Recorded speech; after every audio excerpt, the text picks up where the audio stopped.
രാഷ്ട്രം മുഴുവൻ കാത്തിരിക്കുകയാണ് പ്രാണപ്രതിഷ്ഠയ്ക്കായി. രാംലല്ല പ്രതിഷ്ഠിതനാകുന്ന മുഹൂർത്തത്തിനായുള്ള കാത്തിരിപ്പിലാണ്. നേരത്തെ പറഞ്ഞ പോലെ TV സ്ക്രീനുകളിലും ഒക്കെയായി ആളുകൾ ഇങ്ങനെ നോക്കിയിരിക്കുകയാണ്. ഒരു നോക്കൊന്ന് കാണുവാൻ, ആ പ്രതിഷ്ഠാ ചടങ്ങുകൾ ഒരു നോക്കൊന്ന് കാണുവാൻ, ആ ഭവ്യമായ മന്ദിരം ഒന്ന് കാണുവാൻ. കാരണം 500 വർഷത്തെ കാത്തിരിപ്പാണ്. ഒരു വലിയ സമൂഹത്തിൻ്റെ, വലിയ വിഭാഗത്തിൻ്റെ അയോധ്യയിലേക്ക് വളരെ വേഗം പോകേണ്ടിയിരിക്കുന്നു. ഗൗതമുണ്ട്, ജിഷ്ണുമുണ്ട് അയോധ്യയിൽ നിന്ന്. ആദ്യം ഗൗതമിലേക്ക്. ഗൗതം, ഇനി മണിക്കൂറുകൾ അങ്ങനെ എണ്ണി കാത്തിരിക്കുകയാണ് അക്ഷമരായ ആളുകൾ. കാരണം 500 വർഷത്തെ കാത്തിരിപ്പ് ഒരു ചെറിയ കാത്തിരിപ്പല്ല. അത് കാത്തിരിപ്പ് മാത്രമായിരുന്നില്ല, സമര പോരാട്ടങ്ങളുടെ, ജീവത്യാഗത്തിൻ്റെ ഒക്കെ നാൾവഴികളാണ് കടന്നുപോയത്. ആ കനൽവഴികളൊക്കെ താണ്ടിയ ക്രസേവകർ അവരുടെ ഓർമ്മകളൊക്കെ പുതുക്കുമ്പോൾ എത്രത്തോളം യാത്രകൾ സഹിച്ചാണ് ഇപ്പോൾ ആ അഭിമാന മന്ദിരം ആ മണ്ണിലിങ്ങനെ ഉയർന്നത് എന്നതൊക്കെ ഓർക്കുമ്പോൾ ഓരോ രാമഭക്തനും അങ്ങനെ അഭിമാനം ഉണ്ടാകുന്ന നിമിഷമാണ് ഇപ്പോൾ കടന്നു പോയിക്കൊണ്ടിരിക്കുന്നത്. ഇനിയിപ്പോൾ മണിക്കൂറുകൾ മാത്രമാണ് ആ കാത്തിരിപ്പിന് അവശേഷിക്കുന്നത്. അയോധ്യ, ഇനി കേരളത്തിലെ ക്ഷേത്രങ്ങളൊക്കെ ഉത്സവ ലഹരിയിലായി മാറിക്കഴിഞ്ഞിട്ട് അതുകൊണ്ട് സ്വാഭാവികമായും അയോധ്യയിലെ കാര്യം പറയേണ്ടതില്ലല്ലോ. ഗൗതമൻ അവിടെ നിൽക്കാൻ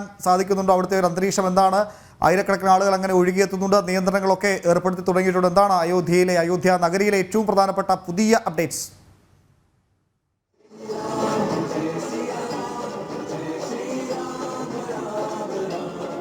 ഞാനിപ്പോൾ ധർമ്മപത്തിലാണ് നിൽക്കുന്നത്. ധർമ്മപത്ത് അയോധ്യയിലെ ഏറ്റവും പ്രധാനപ്പെട്ട വീഥിയാണ്. ഇവിടെ പുറകിൽ കാണാം പ്രധാനമന്ത്രി നരേന്ദ്രമോദിയെ വരവേൽക്കുന്നതിന് വേണ്ടി ഉള്ള ഒരുക്കങ്ങൾ. അതോടൊപ്പം തന്നെ ഭാരതത്തിന്റെ വൈവിധ്യമാർന്ന സംസ്കാരം വിളിച്ചോതിക്കൊണ്ടുള്ള ആഘോഷ പരിപാടികൾ. അതായത് റോഡിന്റെ ഇരുവശങ്ങളിലും വലിയ സ്റ്റേജുകൾ കെട്ടിയിട്ടുണ്ട്. ആ സ്റ്റേജുകൾക്ക് മുകളിൽ നിന്നുകൊണ്ട് നമ്മുടെ രാജ്യത്തിന്റെ വൈവിധ്യമാർന്ന സംസ്കാരം വിളിച്ചോതുന്ന നൃത്തം പുരോഗമിക്കുകയാണ്. കൈകളിൽ ഭഗവത് പതാക ഏന്തി കാവി വസ്ത്രങ്ങൾ ധരിച്ച് അങ്ങനെ ഭഗവാൻ ശ്രീരാമന്റെ ആ ഒരു മടങ്ങിവരവ് എങ്ങനെയാണോ ത്രേതായുഗത്തിൽ 14 വർഷത്തെ വനവാസം അനുഷ്ഠിച്ച ശേഷം ഭഗവാൻ ലങ്കയിൽ നിന്നും രാവണ വധം പൂർത്തീകരിച്ച് ആ അധർമ്മത്തിന് മേൽ ധർമ്മത്തിന്റെ വിജയം നേടിക്കൊണ്ടുള്ള ഭഗവാന്റെ ആ ഒരു തിരിച്ചുവരവ് എങ്ങനെയാണോ ത്രേതായുഗത്തിൽ അയോധ്യ നിവാസികൾ ആഘോഷിച്ചത്, ആ രീതിയിലുള്ള പറഞ്ഞറിയിക്കാൻ കഴിയാത്ത രീതിയിലുള്ള ആഘോഷം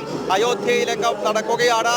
ഇത്തരത്തിൽ ഈ ധർമ്മപഥ് എന്നത് ഏറ്റവും പ്രധാനപ്പെട്ട പാതയാണ്. അതായത് അയോധ്യയിലേക്ക് എത്തുന്ന ലക്ഷക്കണക്കിന് രാമഭക്തരെ വരവേൽക്കുന്നത് ഈ ധർമ്മപത്ത് പാതയാണ്. നമ്മൾ ഇതുമായി ബന്ധപ്പെട്ട പ്രത്യേക സ്റ്റോറികൾ, ധർമ്മപത്തിന്റെ പ്രത്യേകതയൊക്കെ വിവരിച്ചുകൊണ്ടുള്ള വാർത്തകൾ കഴിഞ്ഞ ദിവസം പ്രിയപ്പെട്ട പ്രേക്ഷകരിലേക്ക് എത്തിച്ചിരുന്നു. റോഡിന്റെ ഇരുവശങ്ങളിലും സൂര്യസ്തംഭം നിർമ്മിച്ചിരിക്കുന്നു. അതോടൊപ്പം തന്നെ ഭഗവാൻ സൂര്യന്റെ വലിയ പ്രതിമയോടുകൂടിയാണ് ഈ റോഡ് ആരംഭിക്കുന്നത്. കാരണം സൂര്യവംശത്തിന്റെ ഒരു കേന്ദ്രമാണ് അയോധ്യ.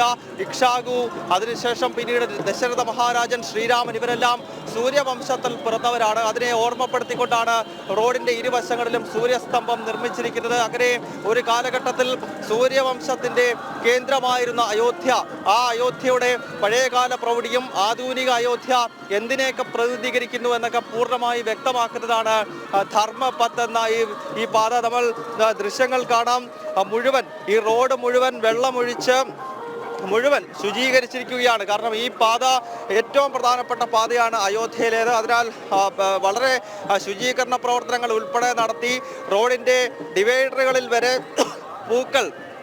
പൂക്കൾ സ്ഥാപിച്ച് അലങ്കരിച്ച് ഈ പാതയുടെ ഇരുവശങ്ങളിലുമായി പ്രത്യേക സ്റ്റേജുകൾ കെട്ടി ആ സ്റ്റേജുകളിൽ ഭാരതത്തിന്റെ വൈവിധ്യമാർന്ന കലാപ്രകടനങ്ങൾ നടത്തുന്നു. ആ രീതിയിലുള്ള ആഘോഷമാണ് ഇപ്പോൾ ധർമ്മപത്തിൽ നമുക്ക് കാണാൻ സാധിക്കുന്നത്. അയോധ്യ നഗരി പൂർണ്ണമായി തന്നെ ഭഗവാൻ ശ്രീരാമന്റെ മടങ്ങിവരവനായി ഒരുങ്ങിക്കഴിഞ്ഞിരിക്കുന്നു.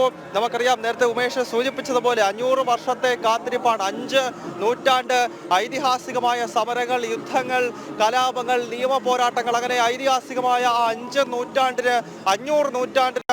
നൂറ്റാണ്ടിന് ശേഷമാണ് അയോധ്യയിലെ ശ്രീരാമ ജന്മഭൂമിയിൽ രാമക്ഷേത്രം ഉയരുന്നത്. ഇനി മണിക്കൂറുകൾ മാത്രമേ ഉള്ളൂ. 10:25 ഭാരതത്തിന്റെ പ്രധാന സേവകൻ നരേന്ദ്രമോദിയെയും വഹിച്ചുകൊണ്ടുള്ള വിമാനം അടുത്ത കാലത്ത് നിർമ്മിച്ച ഭാരതത്തിലെ 149ാമത്തെ അന്താരാഷ്ട്ര വിമാനത്താവളമായ രാമായണം രചിച്ച മഹാഋഷി വാൽമീകിയുടെ പേരിലുള്ള പവിത്രമായ വിമാനത്താവളത്തിൽ പ്രധാന സേവകനെയും വഹിച്ചുകൊണ്ടുള്ള വിമാനം എത്തും. അതിനുശേഷം അദ്ദേഹം ഹെലികോപ്റ്റർ മാർഗം 10:45 ശ്രീരാമ ജന്മഭൂമിക്ക് സമീപത്തുള്ള ഹെലിപ്പാഡിലേക്ക് എത്തും എന്നാണ് മനസ്സിലാക്കാൻ സാധിക്കുന്നത്.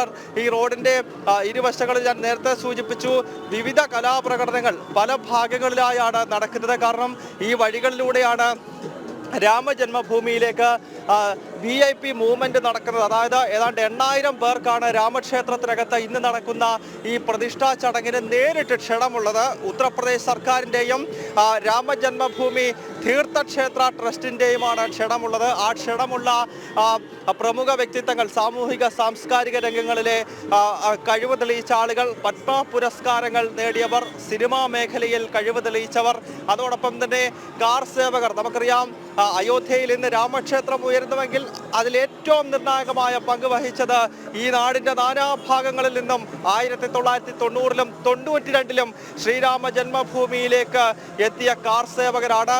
ഇന്നിപ്പോൾ ഉത്തർപ്രദേശിൽ അന്ന് പങ്കെടുത്ത കാർ സേവകരെ കൂടി ട്രസ്റ്റ് ഇന്ന് ക്ഷേത്രത്തിനകത്ത് നടക്കുന്ന ചടങ്ങിന് ക്ഷണിച്ചിട്ടുണ്ട്. മറ്റ് കർസേവകർ, അതായത് കേരളം ഉൾപ്പെടെയുള്ള സംസ്ഥാനങ്ങളിൽ നിന്നും ധാരാളം കർസേവകർ അന്ന് അയോധ്യയിലേക്ക് എത്തിയിരുന്നു.